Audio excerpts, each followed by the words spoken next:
It's time to talk about your money here on Good Morning Quad Cities at 11. We've heard the word recession thrown around a lot over the last few months, with inflation at a 40-year high, the stock market hitting much lower than where we were at this time last year.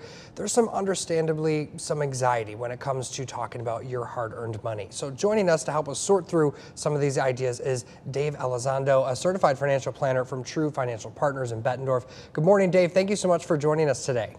Good morning, David. Thank you. I think the first question we need to answer is, are we actually in a recession right now? Well, I don't think we are, because a recession means that nobody is spending money and businesses are slowing down. And if you look around town, that's not happening at all. Restaurants are full. Airline and travel is at its highest peak. In fact, we just had a report last weekend that there were more people passing through airports in this country than there were prior to COVID. So I don't think we're in a recession at all. And what causes a recession?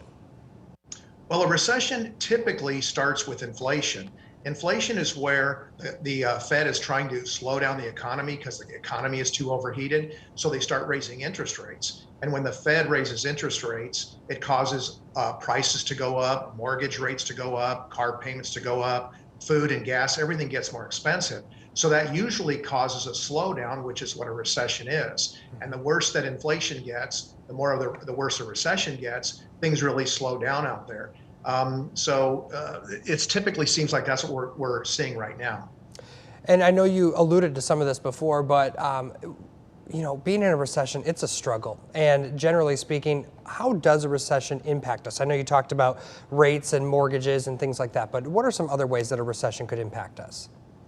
Well, one of the things that happens with inflation and a recession is that it causes the stock markets to decline. And since last November, we've seen the stock markets decline, and most people are feeling the pinch when they look at their account statements and 401k statements. The values are a lot less than what they were. So stock market declines, feeling that pinch, and then of course just the higher interest rates that cause everything to be more expensive out there. Those are typically the problems that we see. But keep in mind, David, that since World War II, the average recession has only lasted about 11 months. So I think that's pretty short term. And for most people, we should be able to manage through that. And in your professional experience, do you think a recession is coming? I don't. And the reason I don't think it is because, again, a recession means that things slow down. In fact, we had a recession right after COVID when the country basically shut down. And we had a recession there that only lasted a couple months. So I don't see a recession coming because, again, people are still spending their money and traveling and getting out and about. Now, that also, though, is going to depend upon the Fed and what they do with interest rates in the near term. They have been raising interest rates already this year. And if the Fed continues to raise interest rates, and if they raise interest rates too high, too quickly, and things just get way out of hand as far as being more expensive, that certainly could put us into a recession. But I don't see that happening. I think they're going to start slowing down on the interest rate hikes.